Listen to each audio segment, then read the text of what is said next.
to all cattle, to the birds of the air, to every animal of the field. But for the woman there was not found a helper as her partner. So the Lord God caused a deep sleep to fall upon the woman, and she slept.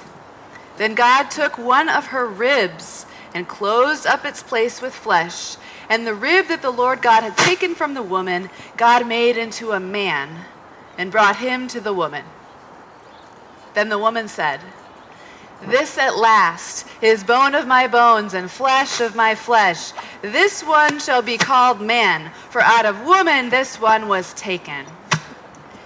Therefore a woman leaves her father and her mother and clings to her husband, and they become one flesh.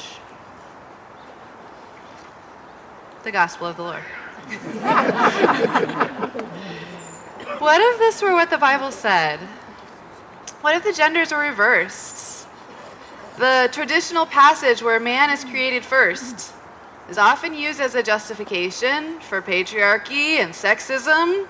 After all, woman is created from the flesh of man, and she's created to meet the needs of the man. Therefore, she is secondary and subordinate. You would think that reversing the genders of this story would fix this problem. Now, man would sound like the secondary and subordinate one. I don't know what your experience was when I read this just now, but when I first read it, I was struck by the way that it still sounded sexist to me. Sure, now you have a woman who is empowered to name animals with authority. That's really awesome. But you also have a God who says it is not good that a woman should be alone. As a single person, that's kind of concerning to me. Are we to believe that a woman is incomplete without a man? That a woman is not okay on her own, she needs a helper?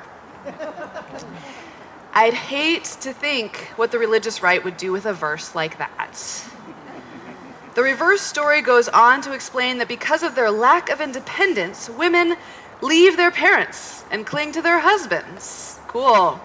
Now we have biblical support for the argument that women are clingy. And of course, this reversed version of the story, in this version, man becomes the crowning glory of creation. The world is not complete until man is created. And once man has been created, God sees no need to try to create anything better, because how could you ever beat that? The story is still sexist. But how can that be? If the original story is sexist, the reversed story should be sexist against men, not women. There must be a flaw in this thinking. What if the story itself isn't as sexist as we think? What if the sexism we hear in the text is the sexism we bring to the text? I'm convinced that the conscious intent of the author in telling this story was not to advocate for patriarchy, to set up a hierarchy of genders, or even to glorify marriage. This, I believe, is a text about living in community with one another. It's about our relationality and our interdependence, our finitude, and our shared humanness. In the story, God declares that it is not good for the human to be alone. This story makes the claim that humans are not built to live in isolation from one another. Remember, in the story, the human is not a single person who's yet to be married. The human is the only person. This human lives in total isolation from any other humans. And this is what God says is not good. People are made for human connection, and we need that connection in order to survive and thrive. Motivated by the human's need for connection, God tries again and again to create an adequate partner for the human. God creates the birds of the air, the cattle, the animals of the field, and today we celebrate all of these animals. These animals are the first partners that God makes for us. The story says that these animals are formed out of the ground, out of the earth. And this is the same way that the story told us that the first human was formed, out of the ground, earth person. Humans and animals are made of the same stuff, and we are made for each other. In other words, we are family. We share companionship with animals, with our pets, with the animals we find in our yards, and with the animals in forests and jungles and deserts around the world. We have beautiful and holy companionship with animals, but God recognizes that we need something else as well. Some of you pet owners may disagree. You may think to yourself, actually, I'd much prefer to only hang out with my pets and not have to deal with another human ever again. I can definitely understand that sentiment. One of my favorite t-shirts to wear on my day off is a shirt that references The Little Mermaid. It reads, "I want to be where the people aren't." I'm betting a lot of you feel that way sometimes. Nevertheless, we are made for companionship, for connection, not just with our animal siblings, but with our human ones. There's something even more intimate about being part of the same species. In other humans, we can really clearly see reflections of ourselves. We see this in animals, but other humans offer it as further insight into what and who we are and what and who we could be. "This, at last, is bone of my bones and flesh of my flesh," the first human declares upon meeting another human for the first time. The great love stories and love songs of the ages reflect a very similar sentiment. Emily Bronte, in her famous book Wuthering Heights, the protagonist, Kathy Earnshaw, describes her feelings of love. "He is more myself than I am," she says. "Whatever our souls are made of, his and mine are the same." This sense of sameness or similarity, of kinship, is at the heart of romantic love. Bone of my bones and flesh of my flesh. But the reality is we are all made of the same substance. We have a shared humanity. We are all bone of my bones and flesh of my flesh. What do you think would happen if we really recognized this reality?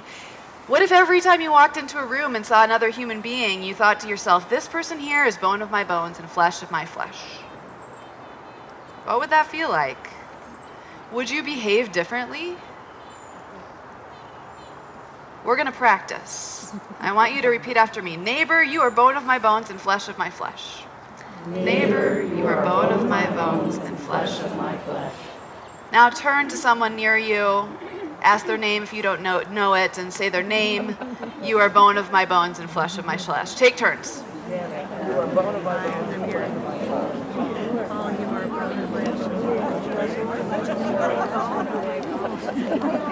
You are bone of my bones and flesh of my flesh.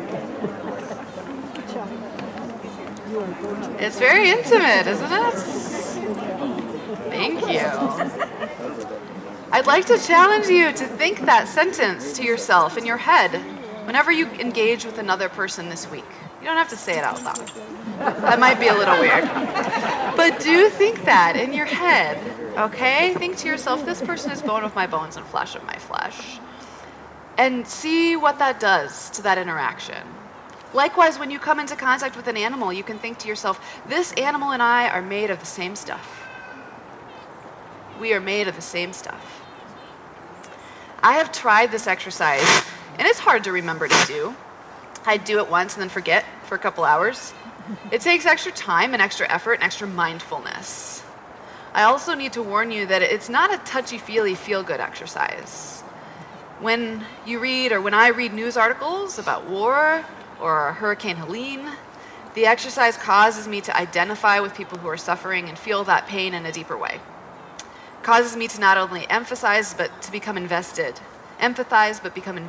in the situation. It also compels me to identify with perpetrators of war and harm and violence, because they too are bone of my bones. And my connection to them pains me as well. Our connections make us vulnerable, but they also offer the only avenue for health and healing and wholeness. In God's grand design, we need healthy connections with each other, with humans and with all creatures. Luckily, God has made us all of the same substance, so that makes it a little bit more doable. It is only when we recognize our shared humanness or our shared creatureliness that we can begin to live in balance and harmony with one another. Beloved siblings, you are bone of my bone and flesh of my flesh. Thank you for being so. You are born of our